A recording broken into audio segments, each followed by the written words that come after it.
Hi, Drea. Hello, Dre. Bati niya sa kambal. Pilit niyang binaliwala ang kanyang nararamdaman.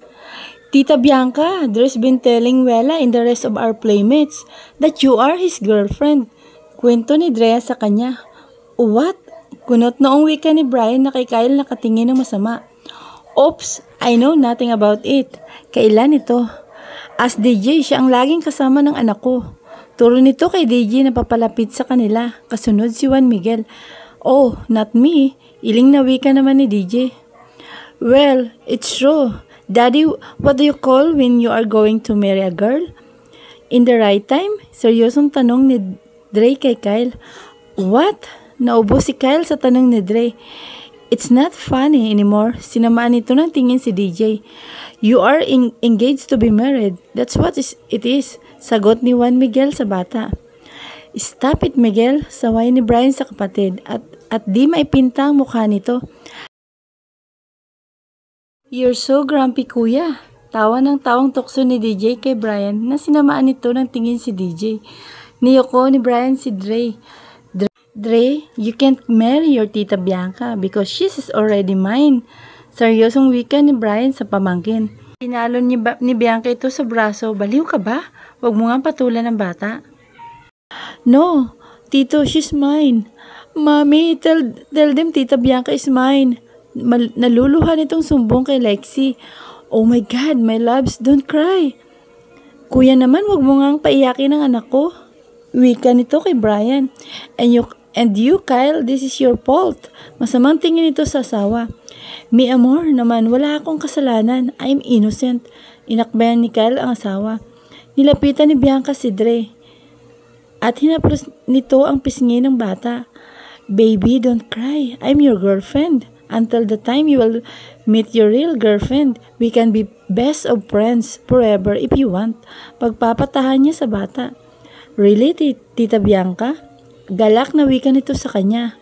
Of course, and Drea too, nakangiting hinaplos niya din ang pisngi ng cute na si Dre. Drea, yeah, sabay tuwang-tuwa at hiyaw ng kambal. Can we play, Tita Bianca, please? Pretty please? Pakiusap ni Drea sa kanya habang si Dre ay pinapungay ang mata. Di niya mapigilan ang napisilin ang pisngi ng cute na kambal. Sure, but let us have breakfast. First, I'm starving. Nakangiting sagot niya. Yeah, Tita Bianca, can you make us pancakes too like mommy? Hiling sa kanya ni Drea. No problem, baby. Tugon niya rito. Thank you, Bianca. Nakangiting wika sa kanya ni Lexi. Ginantayan niya ito ng ngiti.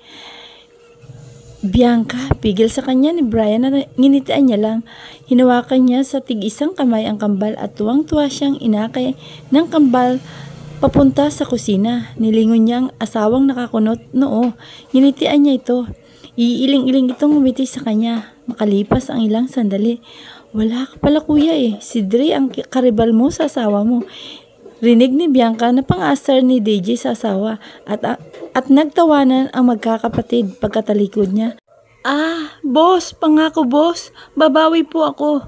Nakaluhod na pagmamakaawa ng bugbog saradong si Norman kay Mr. Kenneth Cheng. Sa lahat ng ayaw ko ay ang ginagago ako. Ibalik mo si Bianca rito kung gusto mo pang mabuhay ng matagal. Galit na wika nito sa kanya. Mr. Cheng, maawa kayo sa amin. Hiyaw ni Nida na nakagapos. Ang mga anak ko, maluha-luhang wika nito. Huwag mo silang alalahanin. Siguradong nagpapakasarap sila kasama ang mga tauhan ko. Humalakhak na sagot nito sa ginang na luray-luray ang damit. Nang malaman ni Mr. Cheng na nawawala ang pinakamahalaga niyang pagmamayari, ay pinadukot nito ang mag-iina at si Norman. Kailangan maibalik si Bianca sa kanya sa lalong madaling panahon. Benji, Bianca, dito lang kayo. Wag na wag kayong lalabas. Nagmamadaling utos ng kanyang ina. Mami, Daddy. Iyak ng batang si Bianca habang yakap-yakap siya ng kuya Benji niya.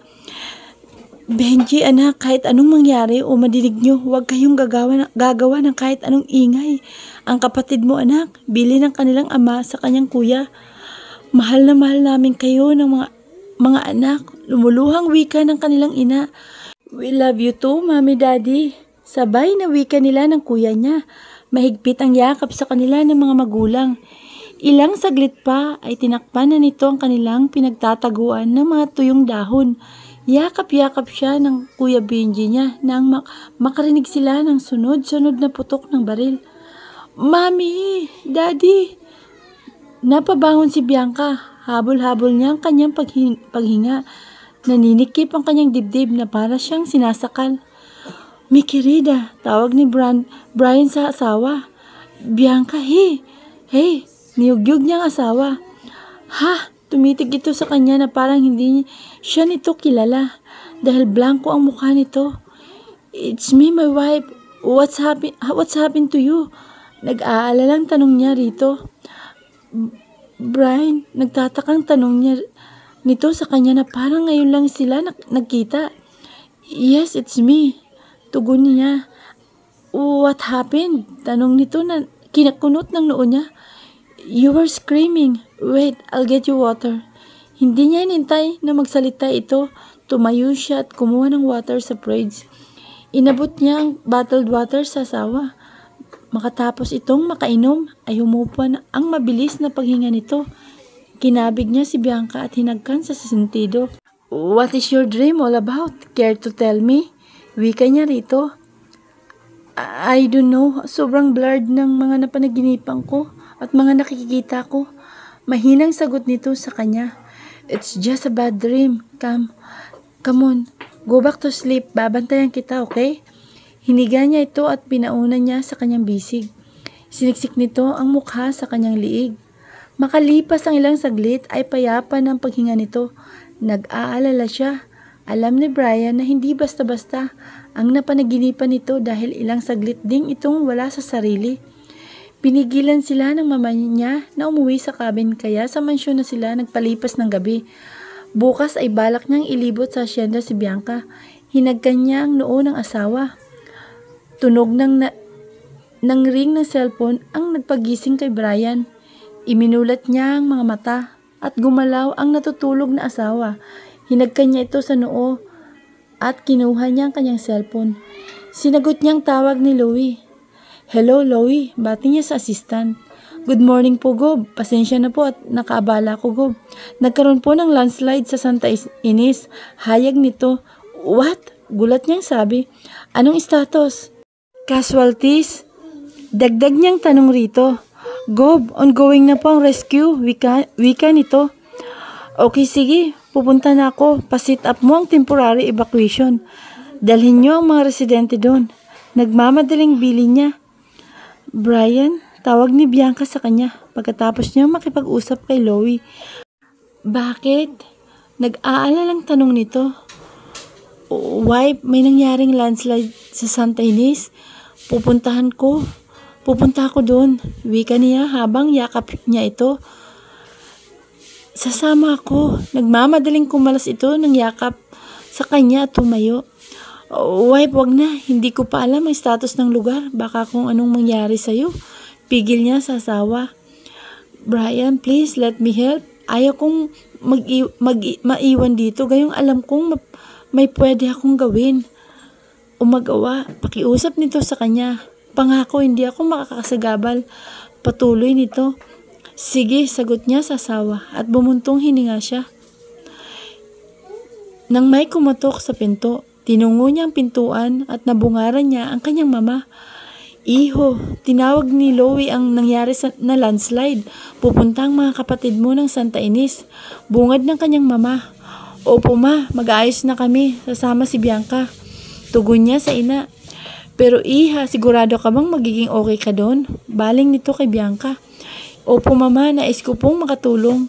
Tugon niya dito sa kanyang ina at nagmano ito. Sige, nag-aayos na din sila Kyle. Pinahanda na ni Miguel ang chopper. Hindi ko na pinaalam kay Lexi, baka mag-alala din siya. Mahirap na, wika ng kanyang ina. Thank you ma, hinagkan niya ito sa noo. Sige iho, iha mag-iingat kayo ha, bilhin ito sa kanila. Opo ma, tugon ni Bianca.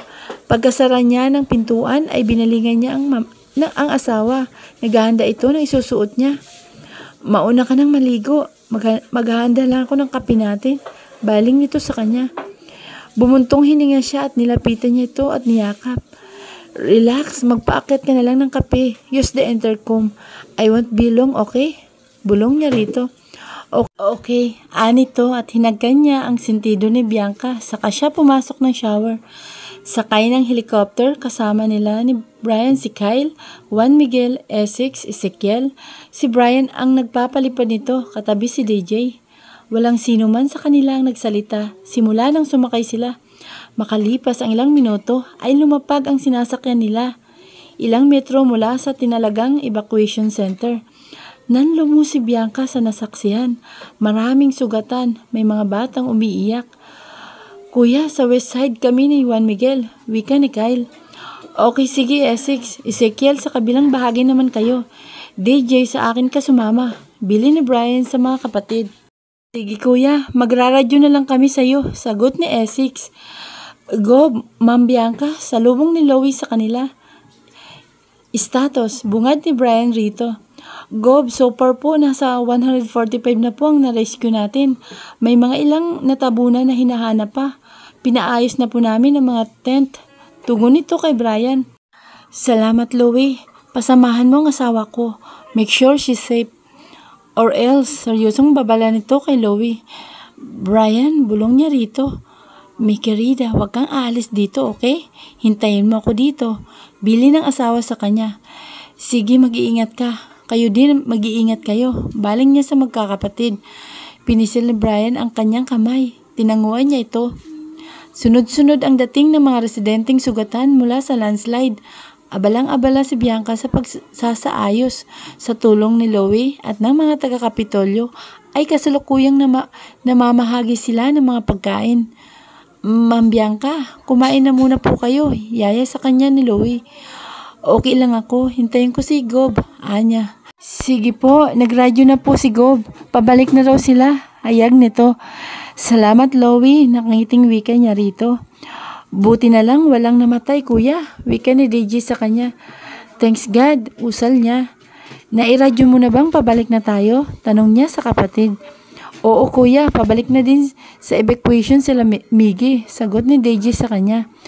Nahapong sumandal siya, sakay sila ng truck, kasabay ng uling batch na ni-rescue nila.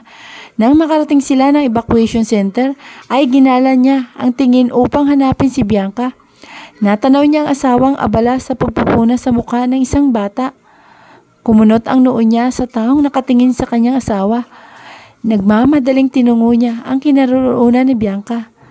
Hindi niya pinansin si Louie na sumalubong sa kanya. O Gob, buti nandito ka na. Bati ni Congressman Agustin. Blanco ang mukhang hinarap niya ito. Congressman, malamig niyang wika. Hinawakan niya ang kamay ng kanyang asawa.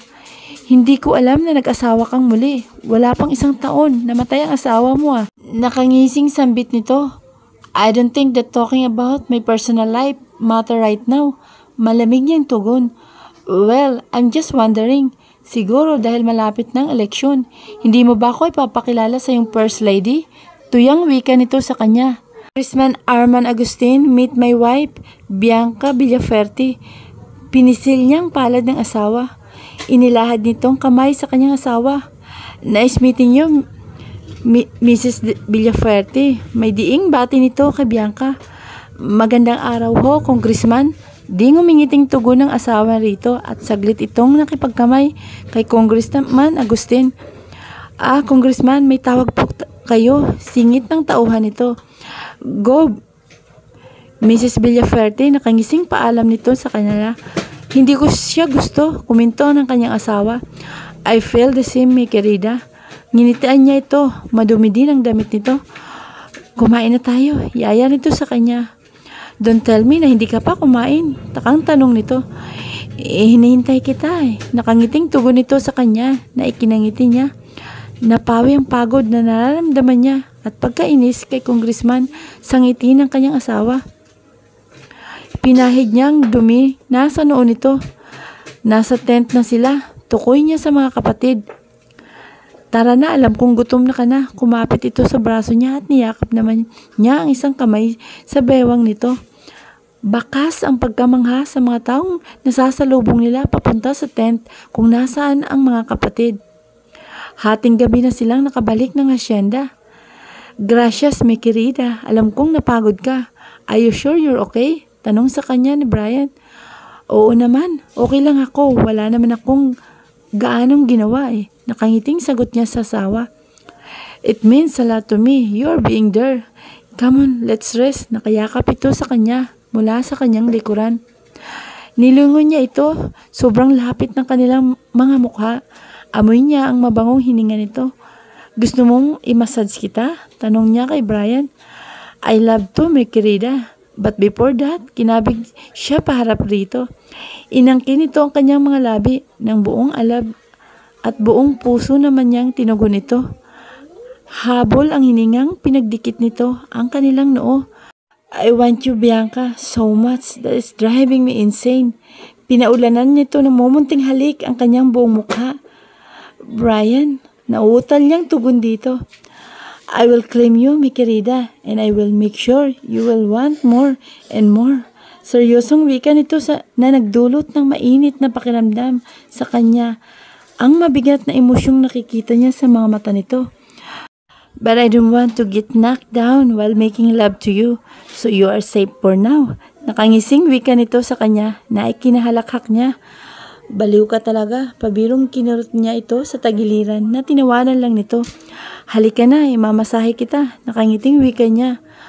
Okay, dumapa si Brian. Wala siyang oil kaya lotion ang ginamit niya. Napaungol si Brian nang simulan niya itong imasahe mula sa balikat nito. That is so good, wife. Usal nito. Where did you learn to massage like that? Dagdag nito. Sa kaibigan kong si Tess, kagaya ko yun. Saan kami rumarakit eh. Natatawa ito na sa tinura niya. Really? Taas mo pang konti, wife. Ano ito? Dito? Diniinan niya ang kanang likuran nito at nagsitunugan ang mga buto nito. Ungol nito. Huwag mong gagawin to sa iba. May diing wika nito. Ano ka ba? Ang tiyong abil ko lang at kaitis ko lang to ginawa, no? Anya. Binalot ng matinding kalungkutan ang kanyang puso sa pagkakaalala sa kanyang tiyuhin at kaibigan. Nawala na nga tiyuhin, di pa niya alam kung nasan si Tess. What's wrong? Tanong ni Brian sa asawa. Bigla na lang kasi itong natahimik. Wala, anito. Tihaya ka na. Utos nito sa kanya. Tumihaya siya at tinitigan niya ito. Bakit ganyan ka makatingin? Nagtatakang tanong nito sa kanya. Nothing. Tugon niya. Okay, ulo mo naman. Ngiting sagot nito sa kanya. Guminhawa ang kanyang pakiramdam matapos siyang imasahe ng asawa. Nakaunan ito sa kanyang dibdib habang yakap niya ito. Na-enroll ka na ni Louie. Pinaayos ko para makapasok ka ng second semester. May isang subject ka lang na kailangan idagdag mo sa schedule. Wika niya sa asawa. Ayos lang sa akin. Salamat, Brian. Wika nito. Bukas ipapasyal kita sa asyenda. Wika niya kay Bianca. Pero kailangan ka sa Kapitolyo at saka sa Santa Ynez.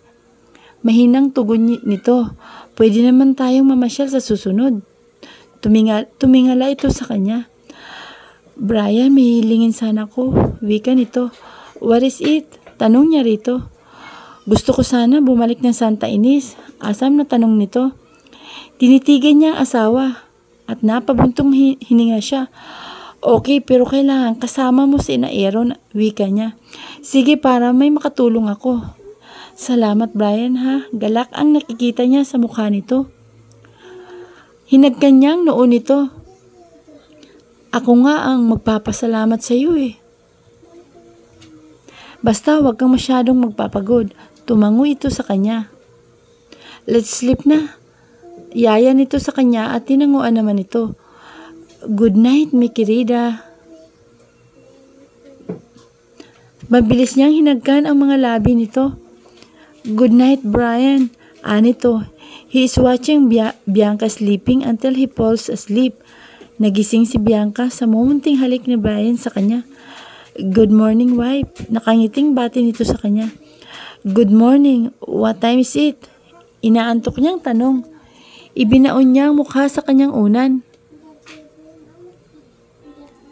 7:16 in the morning. Patuloy ito sa pagdampi ng mumunting halik sa kanyang mukha. I love seeing you blush. Bulong nito sa kanya. Oo nga eh, kaya tigilan mo na yan. Ngiting wika niya.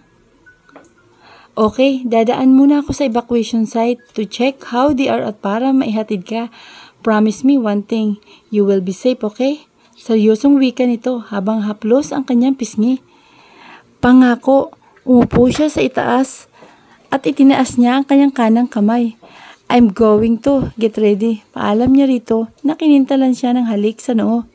Naging abala si Bianca sa evacuation site. Hinatid siya ni Brian.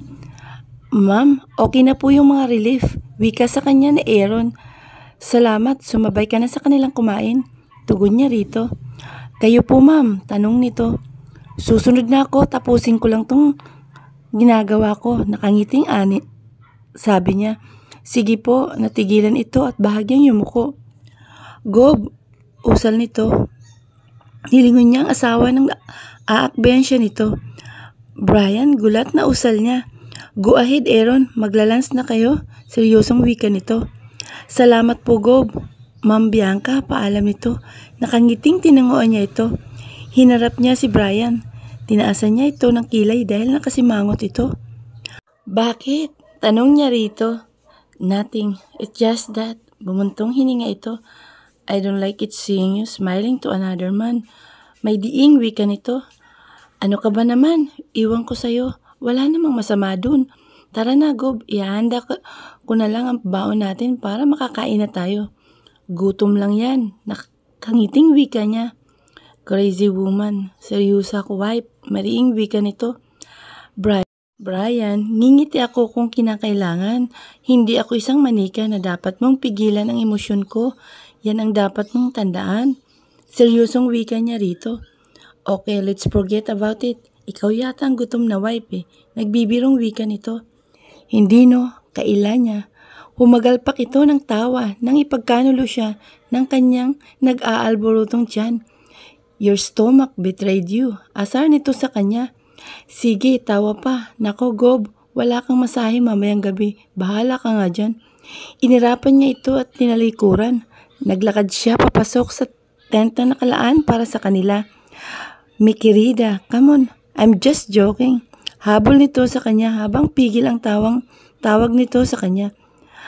Hi babe. Yumapo si Tess sa lalaking kanyang kinababaliwan. Saan ka galing? Tanong nito sa kanya. Babe, sumaglit lang ako sa SEC. Nakikibalita. Wika nito habang himas niya ang braso nito. Anong balita? Alam mo na ba kung nasaan siya? Biglang tanong nito. Di nakaligtas sa kanya ang galak sa mukha nito. Wala babe, walang nakakalam kung nasaan siya. Mahinang sagot niya dito. Blag! Nagulat siya ng ibato nito. Ang baso ng alak sa pader. Maya-maya pa ay pumasok ang dalawang tauhan nito.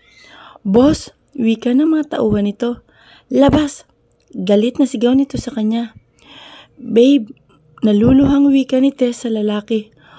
Huwag kang magpapakita sa akin hanggang di mo alam kung nasaan si Bianca. Sigaw nito. Kayo, wag na wag ninyong bibigyan ng supply ang babaeng yan.